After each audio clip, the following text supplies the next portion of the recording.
This is Street Knowledge with Chris Graham. Welcome to the podcast. Chris Graham, and I'm joined today by Tess Majors. Tess interned with us the last few weeks here at Augusta Free Press, and it's always fun. We're so fortunate.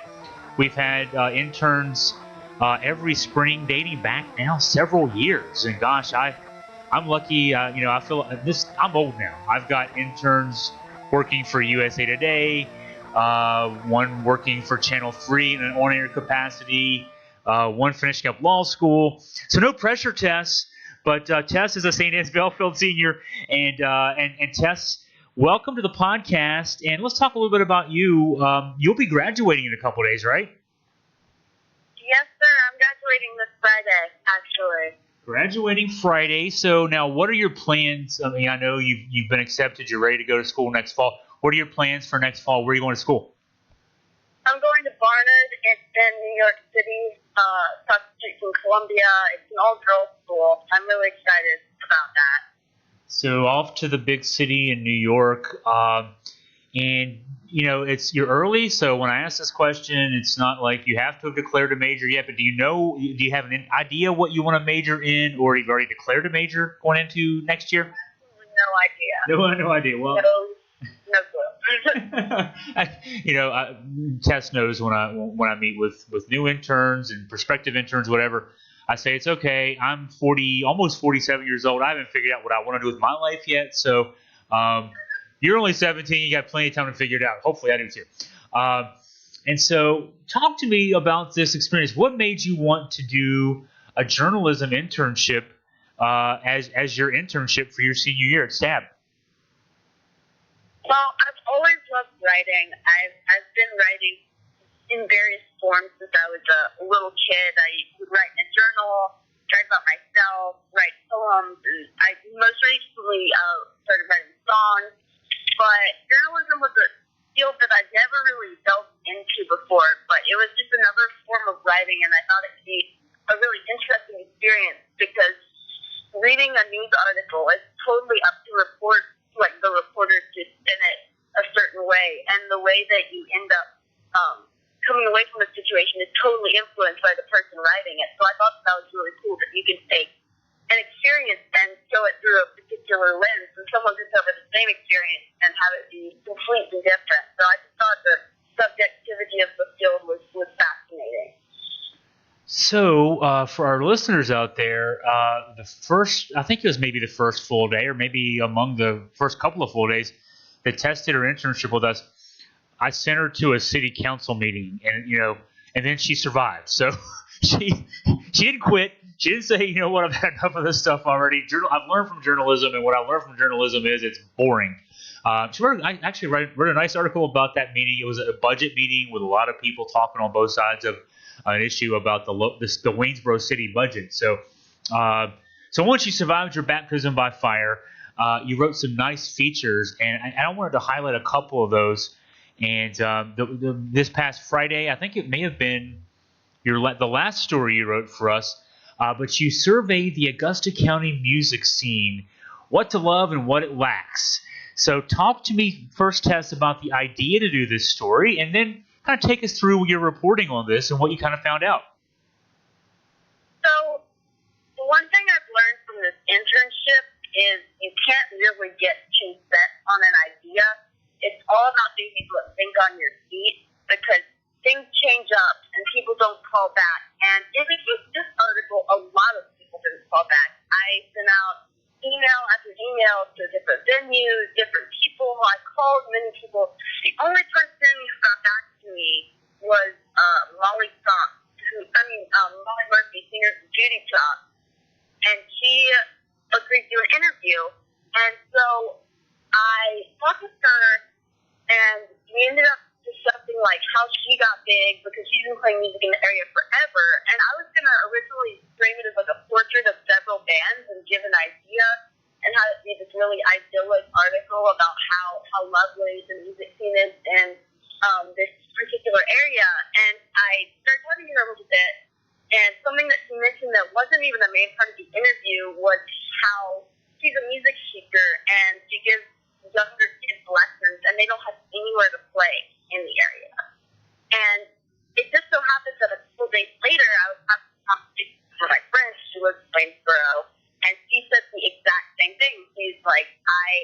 guys know where to play. There's only like one open mic around town, and it's not publicized.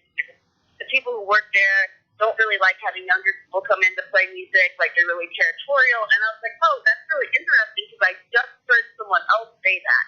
And so that completely changed the direction that I wanted to take the article, because I was originally going to just talk about like all the nice aspects of the music scene in Augusta County, and then I figured out that there's actually this big issue of like lack of places to play, particularly for young people. So I ended up focusing on that a bit more.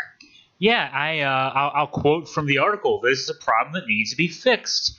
The Shenandoah Valley could easily become a hub for creative talent if more accommodations for musicians were made.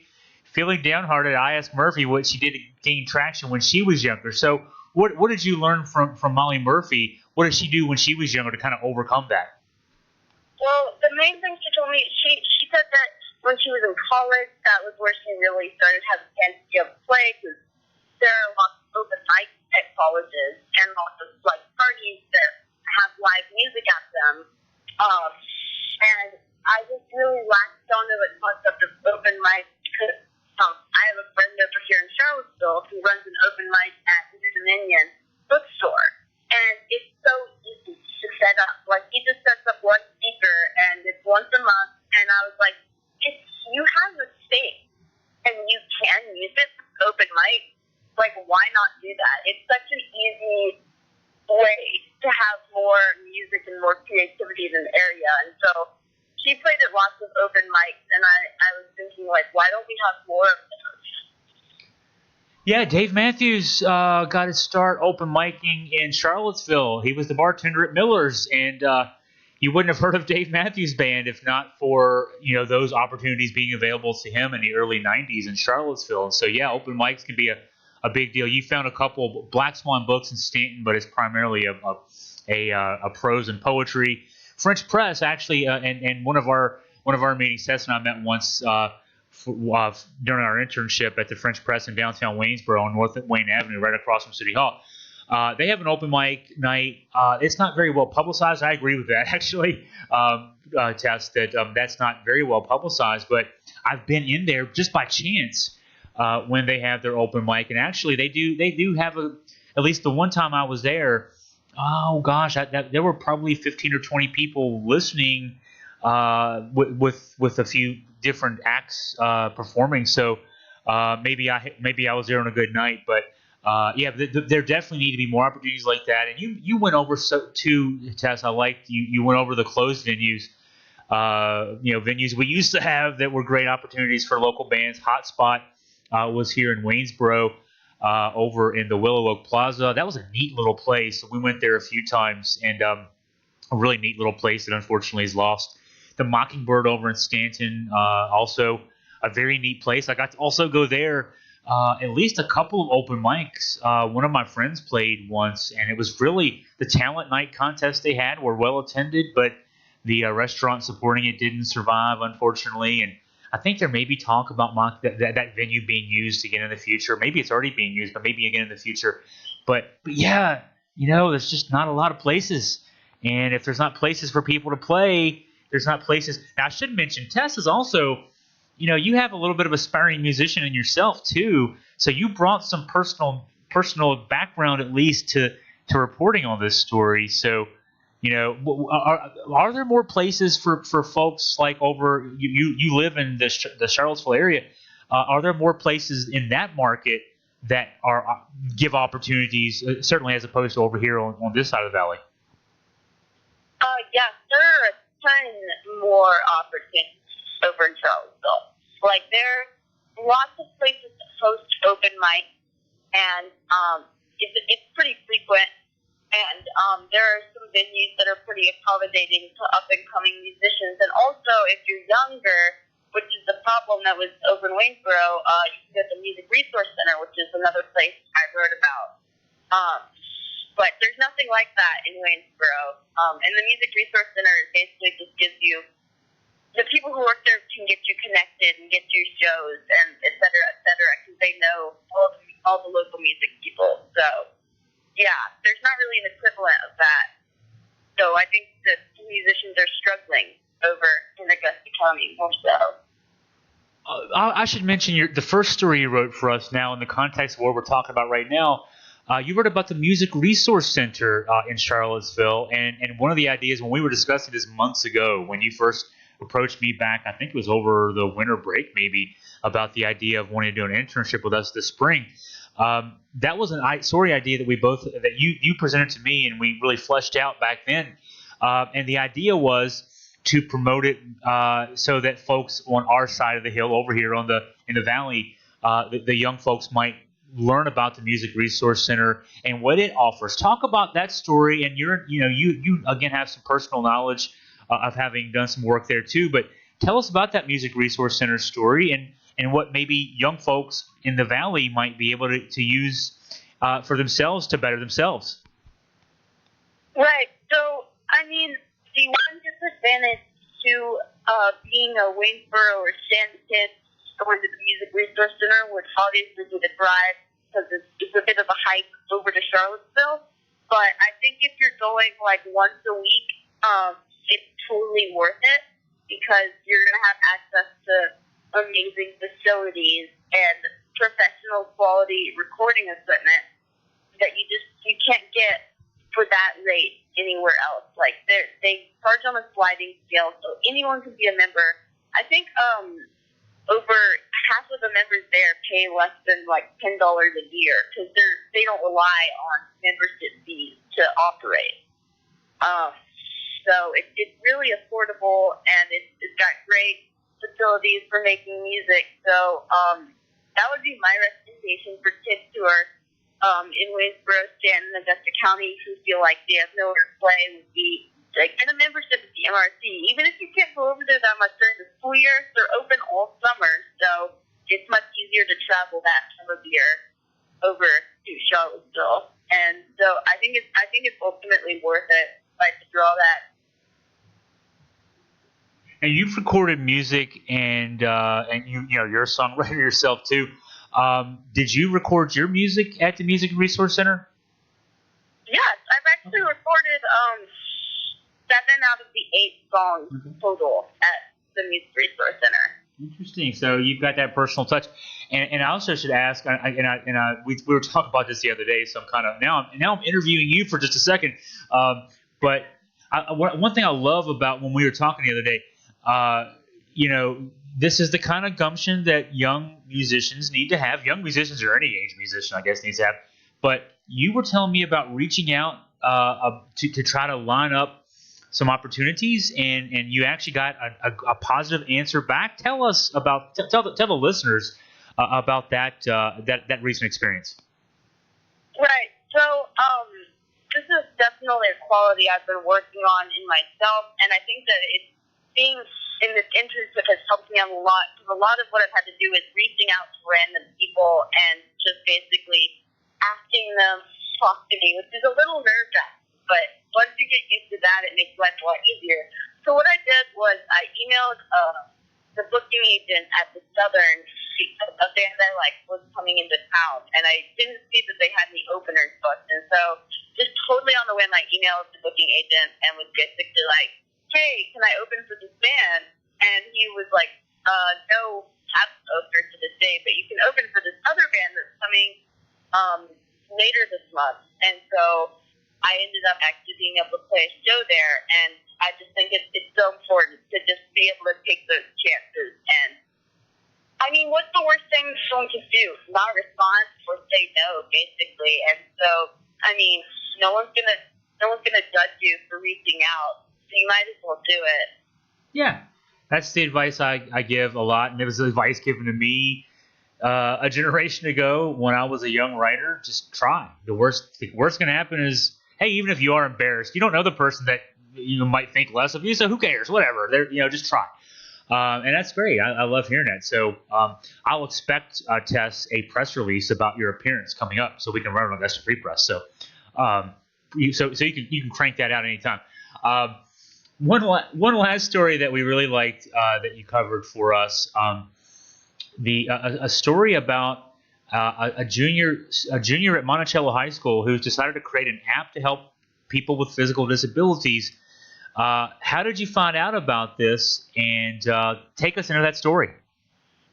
So that was a really interesting one, and I totally just stumbled upon Sarah Leedick, which is her name, by chance, because there's this festival every year in Charlottesville called the Tom Tom Festival, and it's a big week-long event, and they do all kinds of different things for it. One of the programs they have is they call it the Youth Innovation Summit, and so the idea is that people come in with their entrepreneurial ideas and basically pitch them in front of a panel of judges and also an audience. So Sarah was one of the people who came out and pitched actually, and she pitched in the social innovation category. So these were ideas that are meant to help out people, and she didn't win. And the idea that won was this basically, which is it's not a bad idea either. It's an app to protect people if you end up on a bad Tinder date or something and feel like you're in an unsafe situation. It's like an app that can help you get out of that basically, which is super super smart. But there are already apps like that exist, and so I was upset because I felt like Sarah should have won because I thought her idea was great. And so a couple months later, I want to reach out to her, and so I managed to get her email, and we just met up in Panera and talked about her idea, which is basically a Google Maps style map of Charlottesville, and it has all the restaurants and movie theaters, basically anywhere you would go socialize and have fun. And there's an icon for each, and you can click on it, and you can see what their accommodations are for the physically disabled. And there's the obvious things like bathroom stalls, how wide doors are there ramps, that kind of stuff. But then there's more subtle things like if they're a restaurant, do they have menus in large print for those who may have visual impairment? So there's all this criteria, and ideally in her app, she would have all the criteria listed for each location, basically, so you can see it basically the drop of a hat, all the accommodations they have. But unfortunately, restaurants and other locales have not really been helping her out too much. She sent them all a survey with all the questionnaires needed to see how accessible they are, and only 3 out of 20 or so locations got back to her.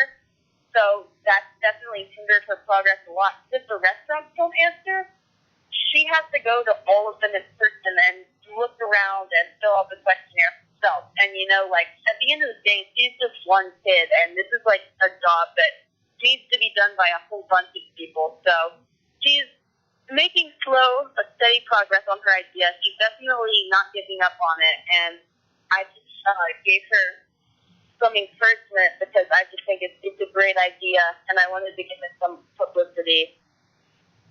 Yeah, it is a great idea, and it's the kind of thing that I can easily see really not just her thought process is the local area, Charlottesville, Albemarle local area, but boy, you can see this taken off nationally, internationally very easily. I mean, it's something that's really needed everywhere. Yes, exactly, and that's why I thought it was so cool because it's applicable to everywhere. This is a problem that exists not just in Charlottesville. This is a problem that exists all over, and so I could totally see a big company picking up that idea at some point. Yeah, and those of us who are fully able-bodied, whatever, we take for granted that you can just go anywhere you need to go. But a lot of us do have friends or family who have issues with access, and I live in an old house, for example, and when there's a colleague of mine, a writing colleague of mine that is in a wheelchair, and I think about him, and it would be really hard for him to actually come to visit my house. I mean, it's little things like that too. Now that's my house, but what about a restaurant or other public facilities or that kind of thing? I mean, folks who don't have to think about that every time they go out. We don't think about the importance of that, but yeah, it's a struggle for folks who do have to think about that.